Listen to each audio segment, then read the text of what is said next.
Have you ever seen panic merchants having such an influence on our culture, on our news, on our politics? Today, classic example.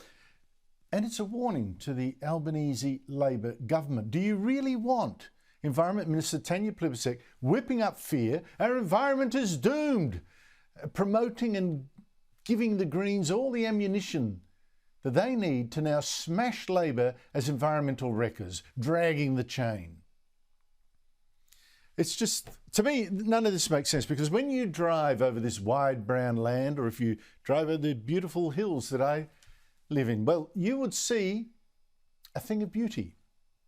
Productive farms, huge tracts of bush, clean skies, clean rivers.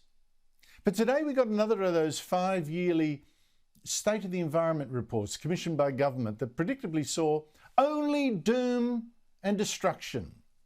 And of course, the Greens jumped all over that, with Senator Sarah Hanson-Young describing a green holocaust that threatens to supposedly destroy us all. Frankly, in my opinion, she sounded unhinged. The findings are devastating. It outlines a litany of environmental wreckage and destruction. Our environment is in crisis. Our environment is just really on the brink of collapse. Iconic species like the koala are facing extinction and a devastating impact on the future safety of the planet. We need an emergency response plan before our environment is lost, before it goes into total collapse. Koalas face extinction? Well, that's just false.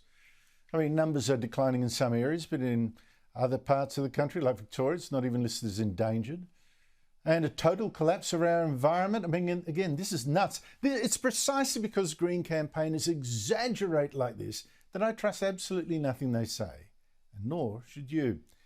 Now, from the Greens, we've learned to suspect this, that after all, this is a religious movement. It's selling salvation from the hellfire to come. So they beat up the hellfire to frighten you into, yes. But from Labor, coming from Labor and from Plibersek, she is playing a dangerous game here. Dangerous for Labor. And I'll give you some background. Plibersek was actually demoted by Prime Minister Anthony Albanese when he was handing out the ministries after his election win. She'd been touted as a potential education minister, and it seems, touted as a potential Prime Minister, actually. And it seems that she and Albanese don't get on. He doesn't trust her. So she was dropped from education to Environment Minister. And after her performance today, I reckon she thought, well, to hell with that. I'm going to go for it and make a splash even here. And today she jumped all over this State of the Environment report, which claimed there were now 200 more species that it thought were endangered. And we were ruining the climate, the Great Barrier Reef, and more and more and more. And by the way, how often have you been told that the reef is dying? How often have we been surprised to find, well, actually, it's doing great? Yes, again, there's now some bleaching, but last year, the Australian Institute of Marine Science found near record levels of coral cover, despite past such scares just like this. But there was Plibersek today, out to scare us all over again. If we continue on the trajectory that we are on, the precious places, landscapes, animals and plants that we think of when we think of home may not be here for our kids and grandkids. If we continue on the trajectory that we are on now, we'll see more threatened species, we'll see drier rivers, we'll see degraded landscape, we'll see reefs dying. Yeah, just listen to what she's saying here.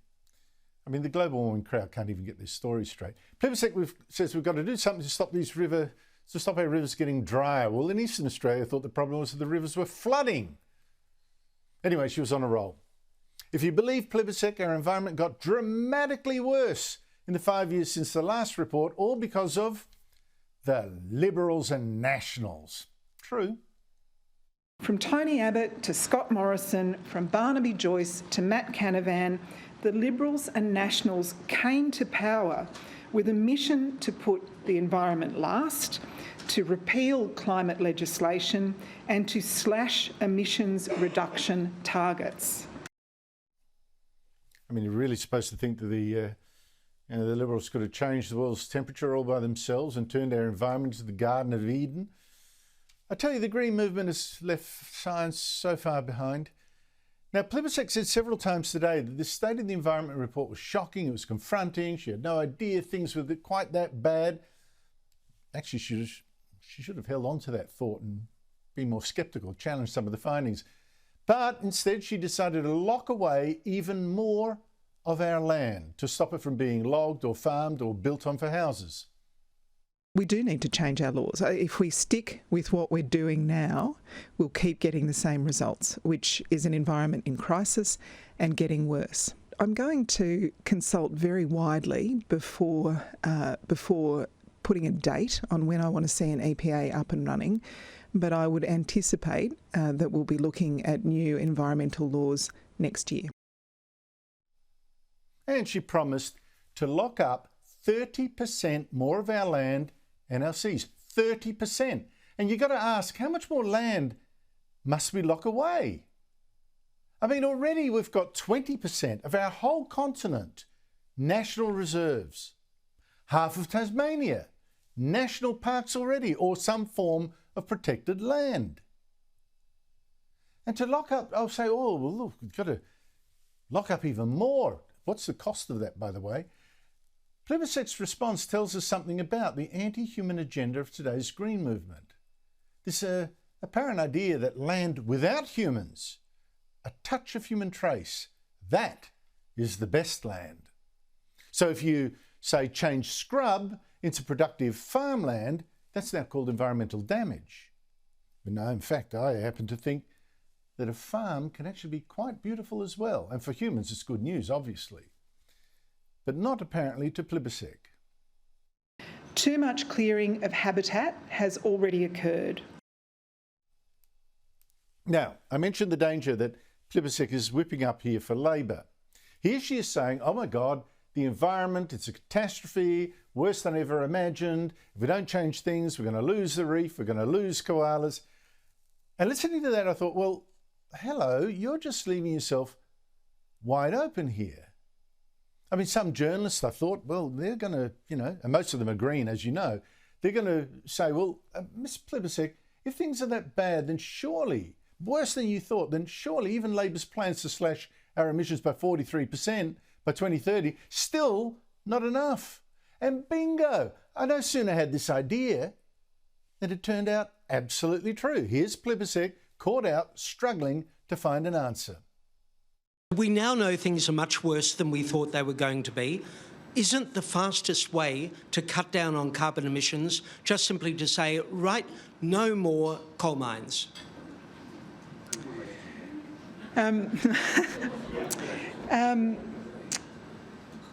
It's all different. There is a reason. There's a reason that absolves you from all previous qualifications that you've given. It's something new. No, we're not going to start breaking promises. No, coal mines. I mean, we promised not to do that. I mean, seriously. That is so weak. The Greens are going to go nuts. Young voters have fallen for all this doom-mongering. They're going to say, well, have a look at Plibersek. Labor's not doing what's needed to save us from environmental doom simply because it stupidly promised not to do it before it actually learned the truth. If I were Anthony Albanese, if I were the Prime Minister, I'd have a quiet word, I'd say, Tanya, can you cool it with this holy roller travelling green evangelist show? Cool it with the talk of green doom and near extinct koalas? It's not true, it's not helpful, and you're just feeding the Greens. And really, don't you think all this panic is just so uncool, right?